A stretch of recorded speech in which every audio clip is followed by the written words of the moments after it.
There is a lot of infrastructure that had to be built over the years. And now I think some of these bridges are ready for the capital to flow over. Stablecoins is definitely one of the biggest bridges out there, which is now open for business.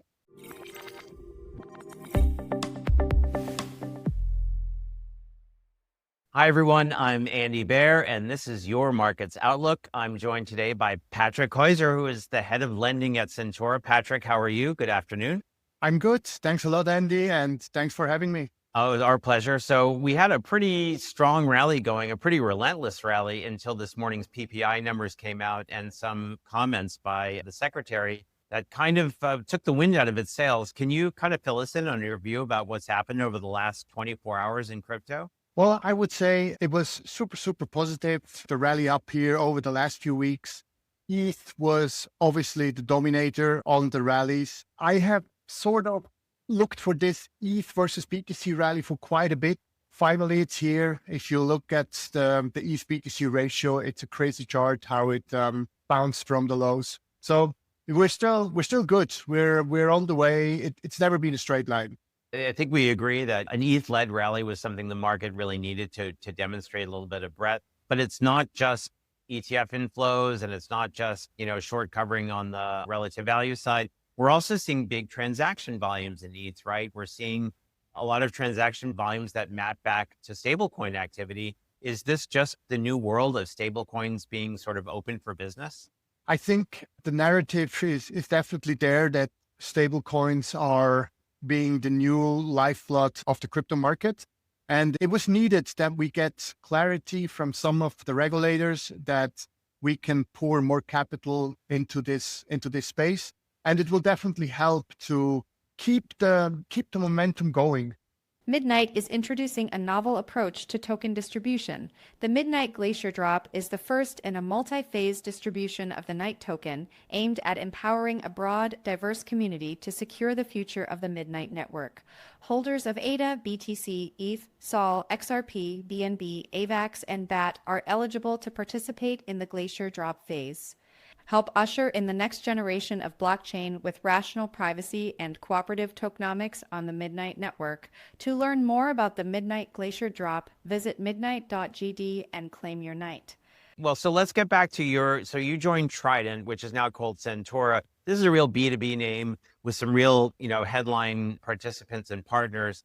Give people a sense of what they should think about when they see the Sentora name, when they see your posts, or when they, try to learn more about the company. First of all, Sentora is a tech and seasoned banking professional sort of company. So we think we have the best of both worlds under one roof, under Sentora, and mainly working on getting the space grown up, adding infrastructure to the stablecoins, adding new products to the market that I believe are needed, and helping older protocols, but also newcomers to make sure that the way they design their protocol application world is actually sensible. Interesting. I mean, this whole idea of on-chain financing in terms of how to run a company and how to finance a business and keep as much on-chain as possible is pretty new, right? It feels like that you're trying to port over as many traditional institutional practices as possible, but it's very B2B, right? So individual investors don't always grasp what's going on at that sort of chief financial officer level to make these important financing decisions. Is this kind of where you're injecting, and how important is this stablecoin renaissance in helping get your initiatives underway? First of all, yes, we try to bridge the traditional finance sector into the on-chain blockchain sector. I'm not saying that everything we have done in TradFi is good and the right way. So we're trying to take over the stuff we believe has worked and has value and leave the rest to the TradFi people.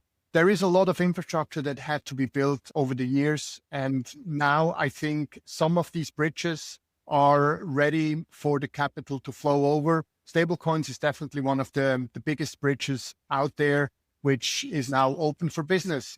But if you are a company either TradFi looking for on-chain or pure on-chain company, you still need to figure out how you're going to navigate through the stablecoin and blockchain infrastructure market. So I think we can add some value there. One of the things you mentioned, traditional finance being imperfect at times, and one of the awkwardnesses that people face is the interest levels they're getting on bank deposits versus the yields they can get on, let's say, money market funds, right? Which now that interest rates are well above zero, there's actually quite a gap there.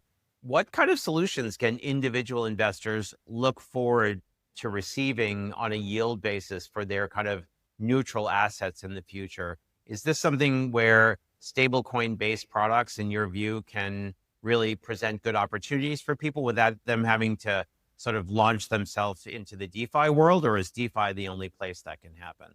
I think the DeFi world offers very fair rates. So if you decide to go into the stablecoin market and then put your stablecoins at work, you have a very fair offering on chain to get very close to the real interest rate that should be paid out even by banks. So compared to the TradFi world, if I leave my money in fiat, I'm not getting a very fair rate. So it's everybody's choice and then everybody's responsibility to say, well, I want this fair rate, so I move some money over. Interesting. So of course, Sentora and CoinDesk indices recently launched kind of overnight rates to reflect this, called, CoinDesk overnight rates, supported by Aave as well. How do you see that kind of a rate being useful? This feels like a very institutional product that is based on a very successful way to capture the kind of yields you were just talking about, or borrowing rates too. So how do you think this is going to be used by the business? What businesses is it going to challenge, and what businesses can it improve? Well, to me, it is what I missed in the crypto world since I started. It's a proper interest rates curve or a refinancing curve where everybody has kind of a benchmark. What's the cost of capital?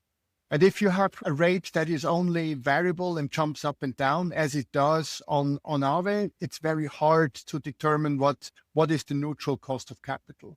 Now, putting money into Aave is the fairest way, in my opinion, to get that yield, to get that cost of capital if you have money, or to borrow money in an over-collateralized manner. Now, if you could build out that rate into a curve with whatever product you could come up with, then the market starts to have a base rate and a base curve. And then we can start to build credit curves on top of it, or additional products on top of it. Could be hedging products, could be investment products. This sounds like the real kind of sell side money market for stablecoins. How soon do you think we'll see some results for this participation? How soon will it change investor behavior?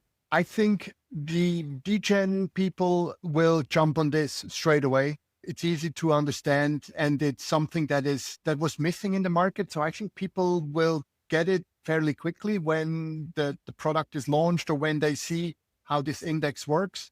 More TradFi people will grasp the concept very quickly, but they might need a bit of time to see how it actually plays out. Right. Fantastic. Patrick, thank you so much for joining us. Congratulations on those launches and the success of Sentora, and we look forward to seeing you soon. Thanks a lot, Andy.